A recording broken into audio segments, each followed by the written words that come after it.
शब्दों मैचिंग करके वहां से देंगे। नमस्कार, स्वागत है आपका टॉप स्टोरी न्यूज पर। मैं हूं आपके साथ आपका हुस्न दोस्त तीर्थंकर सरकार और आप लोग देख रहे हैं आपका खास कार्यक्रम सतमोला प्रेजेंट सितारों की बात आचार्य डॉक्टर संजीव अग्रवाल के साथ। दर्शकों, जैसा कि आप लोगों को पता है कि रोजाना हम आप लोगों के लिए नई नई जानकारियां जो है वो लेकर आते हैं। काफी मेहनत लगती है इसके अंदर। आचार्य जी काफी ढूंढने के बाद, खोजने के बाद और काफी पढ़ाई करने के बाद, काफी गहन रिसर्च करने के बाद आप लोगों के लिए एक एक विषय जो है वो हम अपने मंच के द्वारा आप लोगों के समक्ष प्रस्तुत करते हैं। विषय ऐसे जो आपके जीवन से जुड़े हैं, विषय ऐसे जो आपको अंधविश्वास से दूर रखते हैं, विषय ऐसे जो आपको अज्ञान से ज्ञान की ओर ले जाते हैं और विषय ऐसे जो आपको अंधकार से प्रकाश की ओर ले जाते हैं। टॉप स्टोरी मंच का ये हमेशा लक्ष्य रहा है कि आप किसी भी तरह के अंधविश्वास में ना पड़े। कोई भी त्योहार आप मना रहे हैं, आजकल की जनरेशन खास तौर पर जो है किसी त्योहार को मनाने से पीछे हट जाती है। उन लोगों को ये आडंबर लगता है, लेकिन इसके पीछे जो साइंटिफिक रीजन है, सनातन धर्म में जो ये पूरी परंपरा चली आ रही है, जो हमारी संस्कृति है, जो हमारी जड़ें है, जिससे जुड़कर रहने पर हमें क्या लाभ मिलते हैं, आचार्य जी इन सब के विषय में आपको बताते हैं। जिससे बहुत लोगों के अंदर मैं देख रहा हूं, बहुत दर्शकों का, खासतौर पे युवाओं का जुड़ाव जो है वो हमारे साथ हो रहा है। उनको ये कार्यक्रम बहुत अच्छा लगता है। उनको अपनी संस्कृति, अपने धर्म के विषय में अब सटीक और बेहतर जानकारी मिल पाती है और हर त्योहार को वो महज सिर्फ त्योहार के तौर पर नहीं मनाते, बल्कि वो उसके विषय में पूरी जानकारी रखते हैं, उसके विषय में पूरा ज्ञान रखते हैं और उसके बाद वो हर चीज को अपने जीवन में उतारते हैं और उसके सकारात्मक रिजल्ट जो है वो उनको देखने को मिलते हैं। तो आज हम बात करने वाले हैं गोवर्धन पूजा की। जैसा कि आप लोगों को पता है, हम किसी भी त्योहार के विषय में जब भी चर्चा करते हैं तो उस त्योहार के विषय में संपूर्ण जानकारी आप लोगों को देते हैं।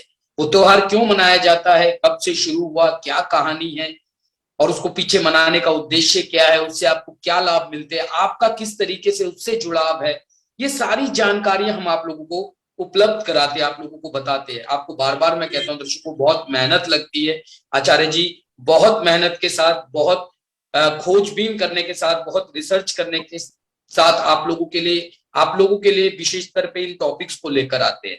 तो ज्यादा देरी ना करते हुए सीधा आचार्य जी को अपने साथ जोड़ना चाहूंगा। मुझे पता है आप लोग उन्हें सुनना चाहते हैं, तो मैं सीधा उनको अपने साथ जोड़ना चाहूंगा। आचार्य जी बहुत बहुत स्वागत है आपका टॉप स्टोरी न्यूज। नमस्कार, जय मां भारती, जय श्री राम। आप सब लोगों को गोवर्धन पूजा, गो पूजा और विश्वकर्मा पूजा की हार्दिक शुभकामनाएं। कल आपने निश्चित तौर से अच्छी दिवाली बनाई होगी, सभी लोग सुरक्षित होंगे। दीपावली की भी आपको पुनः एक बार फिर बधाई। ये 5 दिनों का पर्व है, जो 5 दिन के अंदर हमें विभिन्न देवताओं की पूजा करने का सौभाग्य मिलता है। साथ में विभिन्न प्रकार के पकवान हर देवताओं के निमित्त आप लोग अपने भोजन में, अपने उदर में उतार पाते हैं। कहते तो यह है कि समाज के अंदर जब भी किसी को अहंकार हुआ है, चाहे वो रावण का हुआ हो, चाहे वो कंस का हुआ हो, या वो देवराज इंद्र का हुआ हो, हर एक के सामने कोई ना कोई चैलेंज आता है और बाद में उस अहंकार को छोड़ना होता है जी। इसी को लेके मैं ये बात आपको बताना चाहता हूं कि इंद्र को जब अहंकार हुआ, और अहंकार क्या हुआ कि वो हमारी धरती से अपने लिए भोजन ग्रहण करता था। जब भोजन ग्रहण अति की मात्रा में पहुंच गया और उतनी उपज नहीं हुई, तो गांव वालों ने भगवान श्री कृष्ण से शिकायत की। उस समय भगवान श्री कृष्ण बहुत छोटे थे, तो उन्होंने किसी प्रकार इंद्र के पास खबर भेजी कि इसको बंद कर दो। तो उन्होंने आंधी चलवाई, तूफान मचाए, लेकिन ऐसे में भगवान ने गोवर्धन पर्वत को उठा लिया और उसके नीचे पूरे गांव को बसा दिया। उसके बाद विभिन्न प्रकार की बाढ़ का सामना करना पड़ा, लेकिन भगवान श्री कृष्ण जो साक्षात नारायण का अवतार थे, उन्होंने सबकी रक्षा की। लेकिन जब इंद्र को बोध हुआ कि भगवान श्री कृष्ण खुद भगवान विष्णु का ही रूप है, तब उसने माफीनामा भरा, एक सर्टिफिकेट अदालत में जमा किया, नहीं मैं मुझे माफी दे दो, मैं ऐसा आगे भविष्य में नहीं करूंगा। ऐसा क्रम 8 दिन तक लगातार चला। भगवान को 4 पैर भोजन कराया जाता था और 4 पैर नाश्ता कराया जाता। तो इस प्रकार 56 भोग 7 और 8 दिन के लिए भगवान को लगाए जाते हैं, जिसको हम लोग 56 भोग कहते हैं जी। अगर मैं उन 56 भोग की आपको गिनतियां सुनाऊं तो काफी समय लगेगा, लेकिन मैं ये कहना जरूर चाहता हूं कि ये जो परंपरा है, ये परंपरा जी। बहुत ही शक्तिशाली परंपरा है जो हम इस दिन इसको मनाते हैं।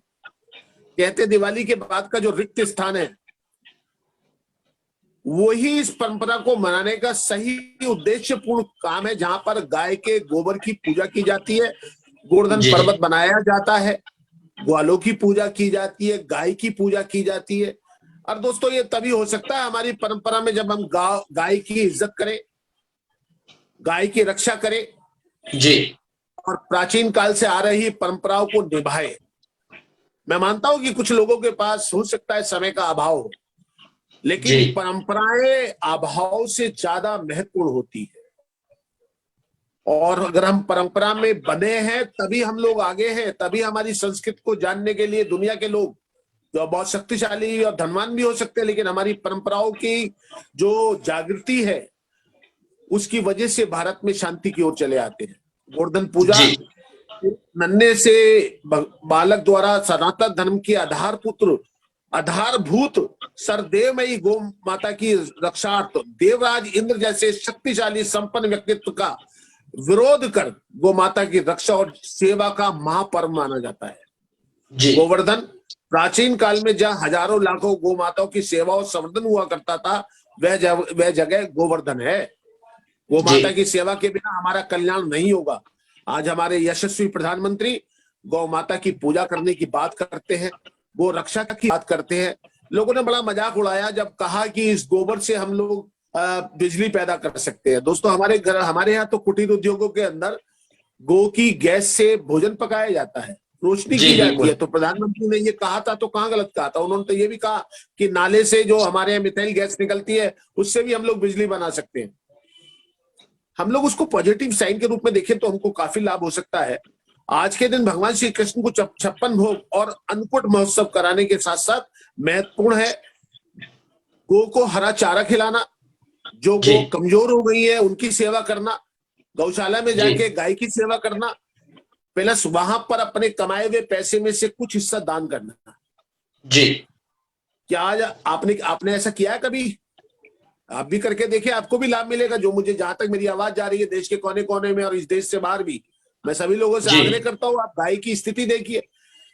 मेक्सिको जैसे देश के अंदर जहां सिर्फ गाय का दूध पिया जाता है, आज वो दुनिया में सबसे शक्तिशाली देश इसीलिए है जी। उसके पास गाय है हजारों, लाखों, करोड़ों, और वो अपने यहाँ दूध की पूर्ति करने के बाद उस बचे हुए गो मिल्क को, गो मक्खन को, जिसको बटर ऑयल कहते हैं, वो विदेशों में सप्लाई करता है। जी। और वो उसकी कमाई का सबसे बड़ा माध्यम है। और दूसरा माध्यम है वहां पर्यटन का। जी। आप देख सकते हैं गाय कंप्लीट एक पशु नहीं है, हमारे जीवन का एक रास्ता है, एक विचार है। और अगर हम आज गाय की बात ना करें तो फिर हमारे जीने का अर्थ ही क्या रह जाएगा? जी, बिल्कुल।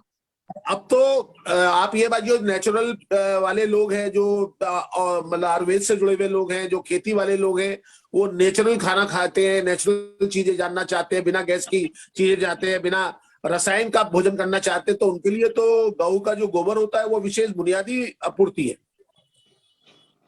वास्तविक गौ पूजन तो गोवर्धन पूजन तभी होगा जब हम गाय का सम्मान करेंगे। वेद बिना मति नहीं, गाय बिना गति नहीं। इसको नोट कर लीजिए, क्योंकि हमारे गरुड़ पुराण में लिखा है कि गाय की पूंछ पकड़कर हम भवसागर से पार जा सकते हैं। भवसागर जो होता है वो माँ का पेट होता है। भवसागर किसी ने नहीं देखा, लेकिन 9 महीने जब माँ बच्चे को पालती है तो वहां से वो बच्चा संस्कार लेके पैदा होता है। इसीलिए कहते हैं इसकी जीन्स कैसी है, इस जीन्स का आधार गौ माता है।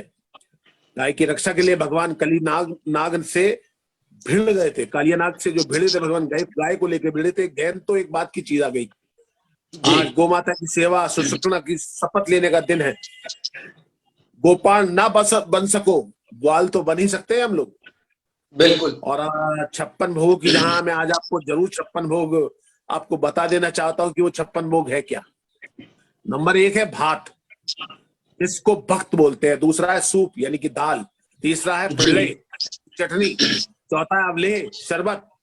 नंबर 5 बलका यानी कि बाटी। नंबर 6 है इक्षु शेरनी, मुरब्बा। ये संस्कृत के शब्दों को हिंदी में परिवर्तित करके मैं आपको बता रहा हूं। नंबर 7 है साधिका यानी कढ़ी। 8वां दधी काकचा, दही साग की कढ़ी, जिसके अंदर सब्जी डाल के कढ़ी बनाई जाती है। आप तो बंगाल से हैं, आपके यहाँ बंगाल में बहुत बनाई जाती है ये सब्जी डाल के जो कढ़ी बनती है दही जी। और सखनी, सीखनी, इसके अलावा 10वां त्रिकोण शकरा युक्त जिसके अंदर मीठा हो, 11वां परिशिष्ट यानी कि पूरी, 12 शतपत्र खजला, इतना मोटा हमारे नौचंदी में, मेरठ में नौचंदी लगती है, नौचंदी में खजला देखने को मिलता है, मैदा का बनता है। जी जी। सदी दत्त यानी घेवर हमारे मेरठ में बनता है, बहुत बढ़िया, और विभिन्न प्रकार के बनने लगे अब तो। मेरठ तो फेमस है आचार्य जी घेवर के लिए। जी, हमारा शहर तो बहुत चीजों के लिए, प्रधानमंत्री जी ने अब स्पोर्ट्स दे दिया है इसको, कैचियर स्पोर्ट्स मेरठ को मिल गया है जी। और बटक यानी कि बड़ा, खाया होगा दही सॉट का आपने। जी जी बिल्कुल। मधुशीर्ष, बड़ा नाम, बड़ा खास नाम है, सुबह नाश्ते में खा सकते हैं, जिसको हम मटरी बोलते हैं। फलिका यानी कि फैनी, कपूर नाड़ी, लौंग की पूरी जी। चिडिंग का चौला, हम लोग तो चौला बड़ा इजी नाम से लेते हैं, जिसे पोहा भी कहते हैं। सुधा कुंडरिका जलेबी जी। हमारे यहाँ सुबह को आप नाश्ते में जाएंगे तो 20 रुपए में 25 में पेट भर जाता है पूरी और जलेबी से, आज भी भर जाता है। धरतपुरी, मेसू, वायुपुर रसगुल्ला, चंद्रकला पकी हुई यानी कि उसमें बक्खर में डली हुई, और चक्राम मालपुआ, खंड मंडल खुरमा जी, गोधूम दलिया, परीखा और सुफला ढड़ा सौंफ युक्त जिसके अंदर सौंफ होती है, दही रूप, विसरालू, मोदक, लड्डू, साग, जो ये मेथी वगैरह का जो साग होता है इसको बनाते हैं, सोधान, अदानी अचार, मंडका, मोठ, पायस, खीर, जनरली केरल में आपने नाम सुना होगा पायस का, ये है खीर, दधी बंगाल में चलती है ये। हाँ हाँ हाँ, गोधृत गाय का घी, हैयंग पीनक मक्खन, मंडुरी मलाई, कुपिका रबड़ी,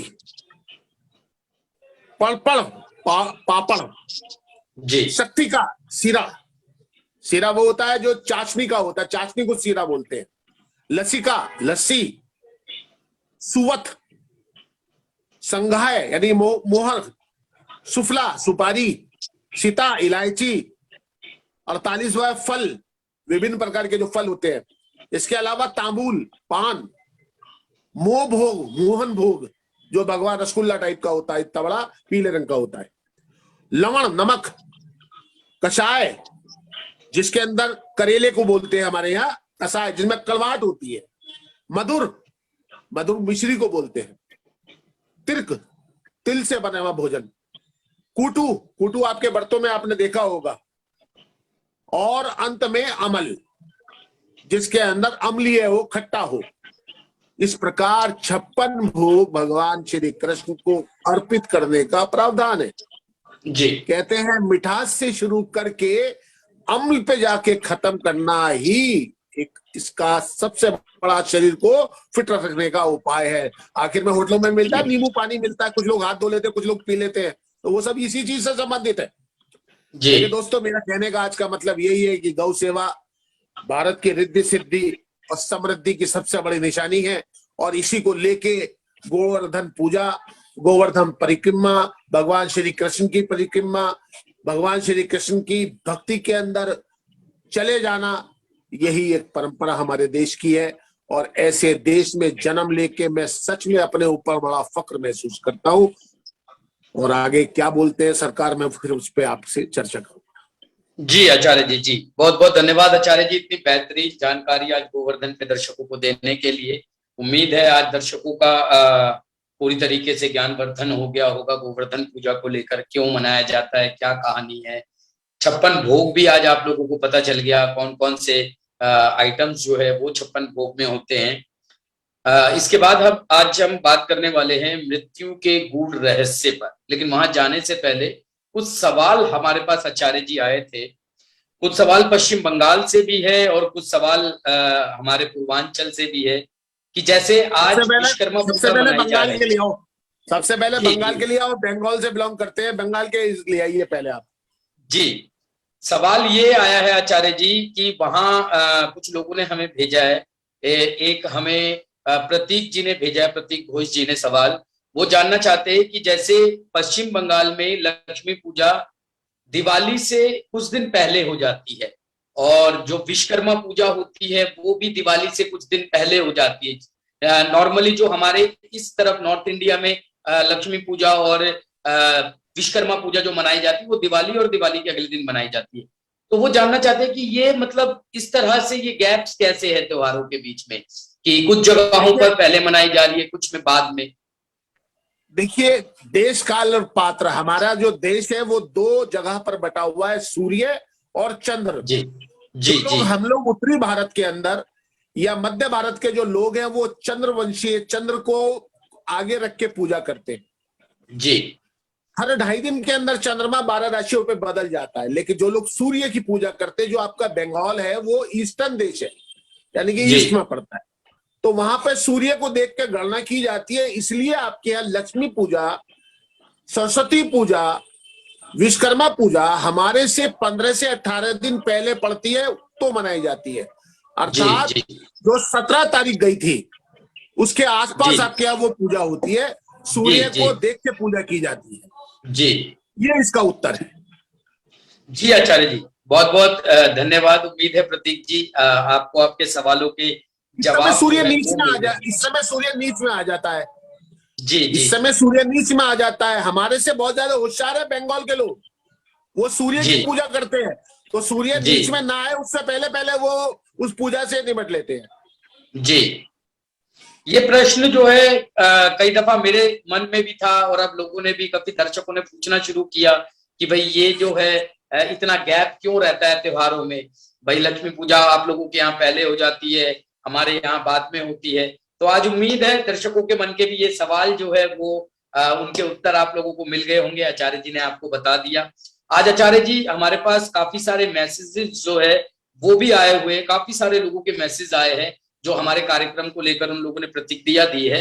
तो पहले हम ये मृत्यु के गूढ़ रहस्य पे बात करेंगे, और आज उन दर्शकों के मैसेज मैं आपको बताऊंगा। वो लोगों की शिकायत भी रहती कि आप लोग हमारा नाम नहीं लेते, हमारे मैसेज पढ़ते नहीं है, आप हमारे मैसेज के जवाब नहीं देते।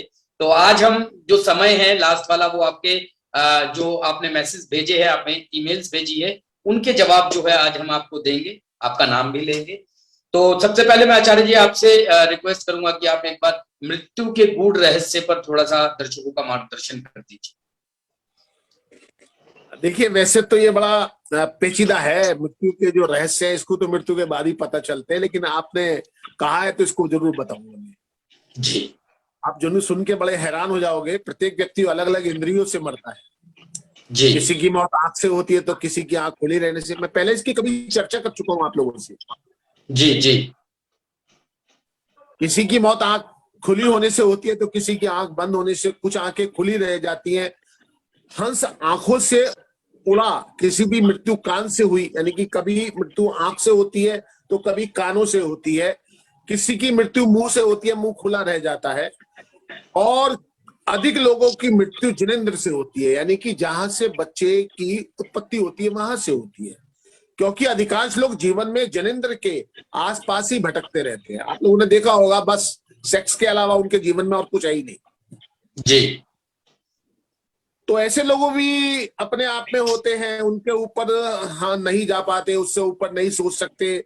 उनकी जिंदगी यही हो गई है। जिस इंद्री के पास जिस गई है उसी इंद्री से मौत होगी। औपचारिक रूप से हम मरघट में ही जाते हैं, अर्थात किसी भी रूप में हमारी मौत हुई, हमें जाना मरघट ही होना होता है। चाहे हम लोग किसी भी जाति में हो, मरने के बाद सबकी गति एक सी होती है।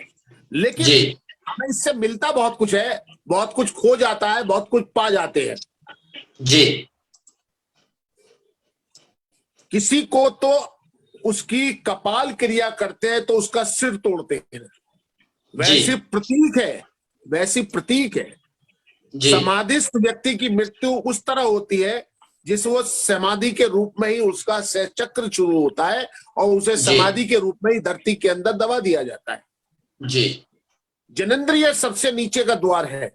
जैसे कोई अपने घर की नाली में से प्रवेश करके बाहर निकले, जी, शास्त्र जो तुम्हारे मस्तिष्क में द्वार है, वह श्रेष्ठ द्वार है। जिनकी मौत कान से, आंख से होती है, ब्रह्मांड से होती है, यहां से होती है, वह सर्वश्रेष्ठ मौत कहलाती है।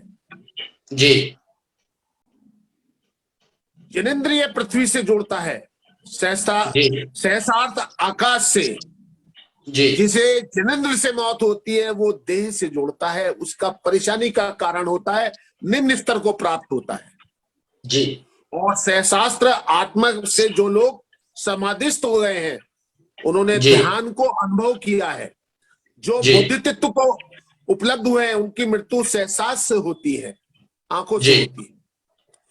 उस प्रतीक में हम कभी भी कपाल क्रिया करते हैं, मरघट ले जाते हैं, बाप मर जाता है तो बेटा लकड़ी मारकर सिर तोड़ देता है, मरे मराए का सिर तोड़ रहा है, प्राण तो निकल ही चुके हैं। हमें ये सब धारणा है, सब सोचना पड़ेगा।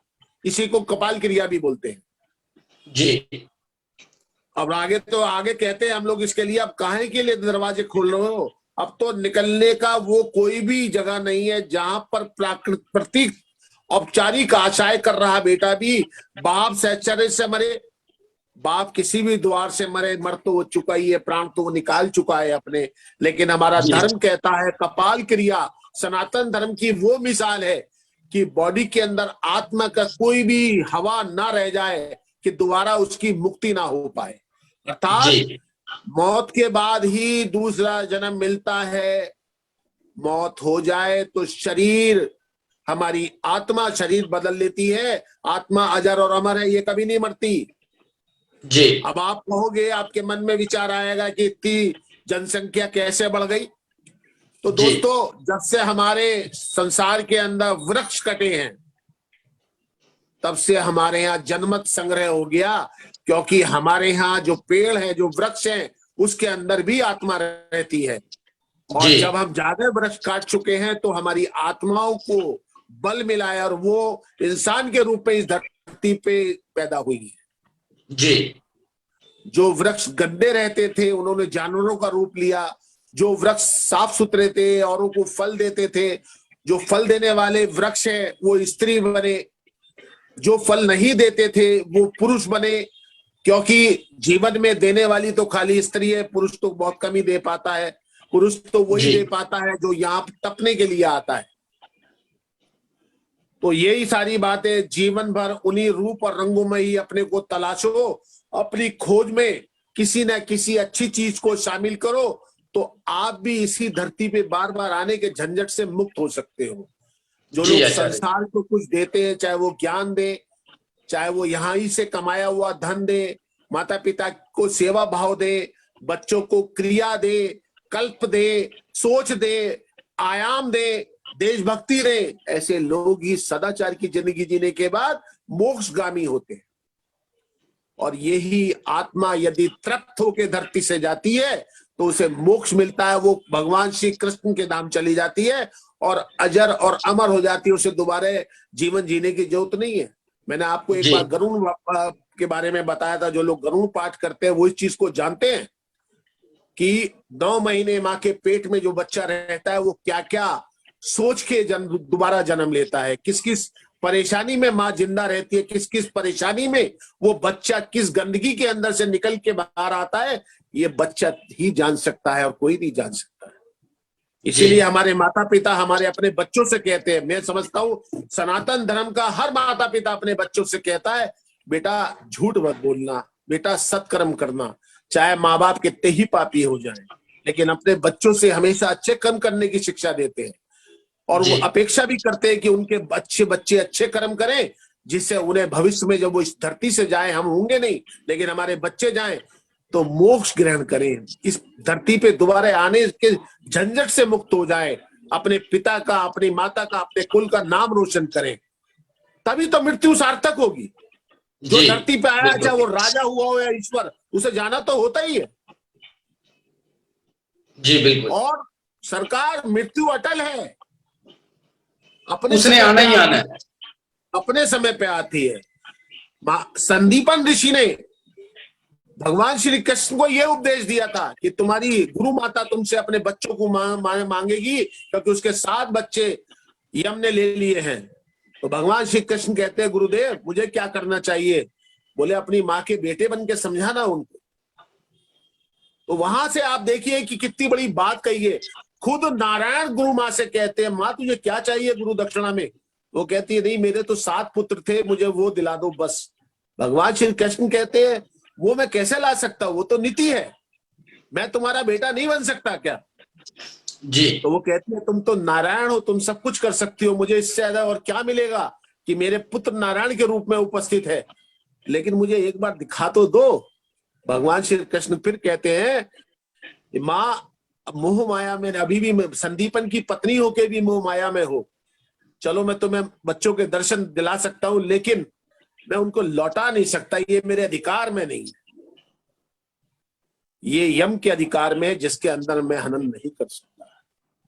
और आज का जो दिन है आज उसी बात का दिन है, क्योंकि इस शिक्षा के बाद ही भगवान श्री कृष्ण ने गोकुल को वृंदावन को छोड़ दिया था और कंस की मौत के लिए मथुरा में पधारे थे। जी। आज के बाद ही वो संदीपन वाली बात क्रियान्वित होती है। ये वो देश है जहां के चप्पे चप्पे में ईश्वर बसता है। जी। मुझे बड़ा फक्र होता है सरकार जब मैं ये बात कहता हूं, मेरे रोंगटे खड़े हो जाते हैं कि मैं भारत की धरती में पैदा हुआ और बार बार यही जन्म लेना चाहता हूं। जी।